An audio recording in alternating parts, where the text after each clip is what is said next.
السلام عليكم ورحمة الله وبركاته. اللهم صل وسلم وبارك على سيدنا مولانا محمد وعلى آله وصحبه وسلم. الخل من الأساسيات في البيت، واللي مفيش ست بيت تقدر تستغنى عنه، في السلطات، في المخللات، في المخبوزات، وحتى في أغراض التطهير والتنظيف، وكمان مع دورة الغسيل في الغسالة. ده غير بقى مسقات البشرة والشعر وخلافه. لما بندخل السوبر ماركت بنلاقي أنواع كتيرة جدا من الخل، سواء خل أبيض أو خل تفاح أو خل عنب أو خل تمور أو خل جوز هند أو خل أعشاب أو غيره. حلقة النهاردة إن شاء الله هنتكلم فيها عن الخل الأبيض. إيه هو الخل؟ وهل في خل طبيعي وخل صناعي؟ وإيه الفرق ما بينهم؟ وليه في خل رخيص وخل غالي؟ كل ده وأكتر هنجاوب عليه إن شاء الله في فيديو النهاردة. تابع الفيديو للآخر. بينتج الخل الأبيض الطبيعي من التخمر البكتيري لأطعمة زي قصب السكر والبنجر والبطاطس والرز. التخمر ده بينتج عنه حمض اسمه حمض الأسيتيك أو الأسيتيك أسيد أو حمض الخليج.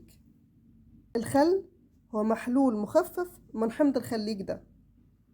الخل المثالي أو القياسي اللي تكون نسبة الحموضة فيه من 4 إلى 7%، ولذلك هنلاقي أغلب التركيزات الموجودة في الأسواق هي تركيز 5%. يعني إيه تركيز 5%؟ يعني نسبة الحموضة فيه 5%، يعني نسبة الأسيتيك أسيد الموجودة في الخل ده 5%، يعني نسبة المية 95%. هو ده يعتبر الخل المثالي.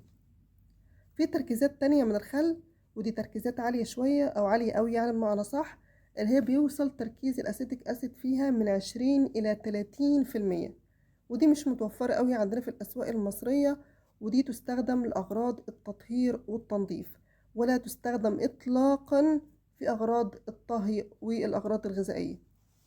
احنا قلنا إن الخل الأبيض الطبيعي بينتج من التخمر البكتيري بعض الأغذية زي ما قلنا، زي القصب السكر وزي البنجر وزي الرز وغيره. هل في نوع تاني غير الخل الطبيعي؟ أيوة، في حاجة اسمها الخل الصناعي. الخل الصناعي ده عبارة عن مية وعليها حمض أسيتيك أسيد. ده خل مصنع جوه مصنع كده، بيجيبوا الأسيتيك أسيد المصنع ويروحوا ضايفينه على المية، يبقى ده بقى عبارة عن خل مصنع. هل الخل مفيد؟ الحقيقة احنا قلنا ان احنا عندنا نوعين من الخل، عندنا خل طبيعي وعندنا خل مصنع. طبعا الخل الطبيعي مفيد جدا. الخل الطبيعي بيحتوي على فيتامينات وأملاح معدنية ومضادات أكسدة. النسب بقى بتاعت الحاجات دي بتختلف على حسب نوع الخل وعلى حسب هو جاي من ايه. بمعنى أصح، يعني لو احنا عندنا خل تفاح جاي من تخمر التفاح، الخل ده هياخد فوائد التفاح.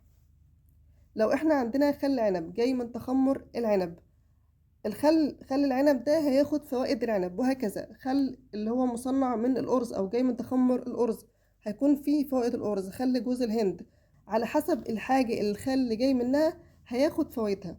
إذا عندنا الخل الطبيعي هو خل مفيد جدا، فيه فيتامينات وفيه أملاح معدنية وفيه مضادات أكسدة، على عكس تماما من الخل اللي النوع التاني اللي اتكلمنا عنه اللي هو الخل الصناعي أو الخل المصنع. ده خل عديم الفائدة أو عديم القيمة الغذائية بمعنى أدق.